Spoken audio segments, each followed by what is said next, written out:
So as the teacher finishes, the student takes on. So Friedrich is my teacher for DMAC. So I had two teachers, but my main teacher was Professor Kruse. And I thank Alfonso for editing this very short video for me. You've already heard about this, and I hope that there will be some conversion from DMAC to DMAC, that the very rapid visual recovery, sometimes within a couple of days, the quality of vision in terms of contrast sensitivity, and always in patients who've had one eye with the DMAC and the other eye with the DMAC, they always prefer the DMAC eye, even if the DMAC eye has a very good visual acuity.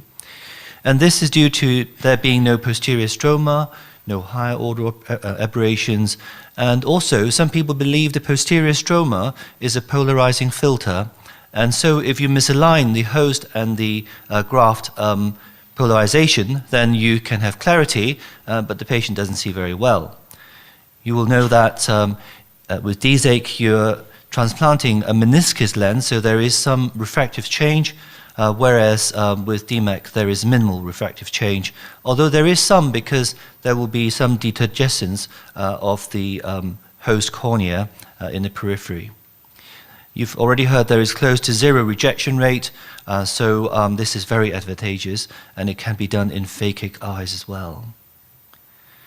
You've heard about tissue preparation, and I would encourage that if you are going to start, that you really practice a lot in the wet lab using human tissues.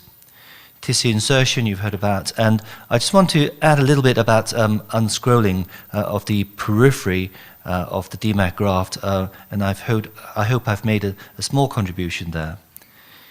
So in terms of improving unscrolling of DMAC graft, visualization is very important, so staining and restaining of the graft, Professor Kruse has told me it is really important because the stain gradually falls off, and it is important that you see a blue graft in place.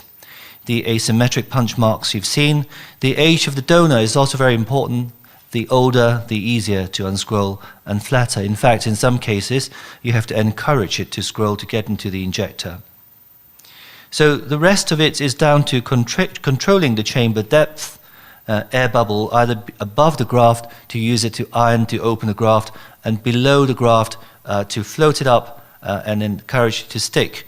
And of course, we've heard about this 80% air bubble, which lasts a day or two, maximum 3 days, and the patient does have to be posturing face up all the time, perhaps with a tiny break each hour if they need to go to the toilet.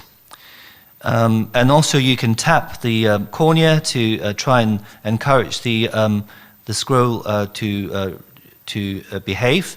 But I'm going to show you about use of some jets of fluid through the mid-periphery of the cornea. So the purpose of the jet vents, these are not dissimilar to the vents that you may be using for DMAC, and that is, it allows jets of fluid to unstick peripheral DMAC graft. So the technique is after DMAC stripping, you place, say, 6 to 8 perpendicular stab incisions with a 15-degree blade, and the incisions are in the mid-periphery, well within the diameter of the DMAC graft. So we'll have a look. So this is a phakic eye, just demonstrating.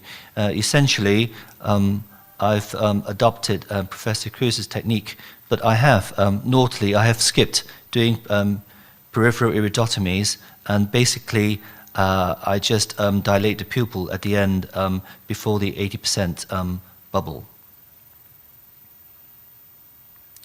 So having scoured 9 millimeters or so, the DMAC is stripped and then checked and irrigated and checked under air. So having done that, so these are the stab incisions. You can see they're within the confines of where we plan to place the DMAC graft. So that's done, and you see the very, very blue graft. And amazingly, once it's inside and unfolded, it's not so blue anymore.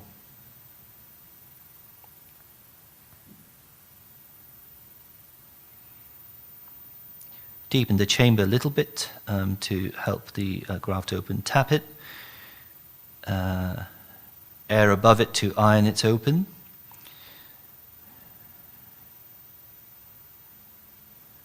Remove the air. Then air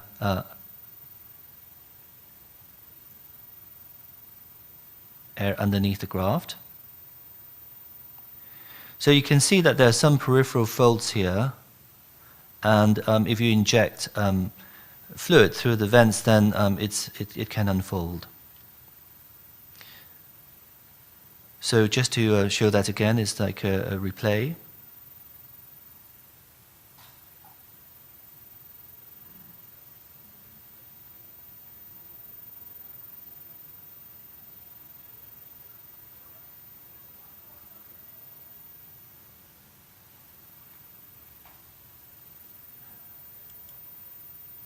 So it's just to show that I think if you go to a teacher and you practice and you really think about it, then I think your learning curve is decreased. So these are my early cases, and the technique I've talked about. Now the venting incisions, no PI, and no suture, and the results pre and post-op in terms of visual acuity. So 85% achieve 6/9 or better, 70% achieve 6/6 or better, and 3 cases required rebubbling. So I'm sure this figure will go down as well. And I've had cases 3 and 4 needed to redo as well. So I think pros, obviously DMAC, better visual outcome than DMAC, low risk of rejection, and less expensive. We heard about this. There's no cutting cost. There's no need to use a 10 endoglide or similar, but the steeper learning curve and challenging technique. And theatre time is increased, but of course it is possible to prepare the material beforehand, and I think very soon there'll be eye banks which will give you the pre-prepared material. Thank you very much.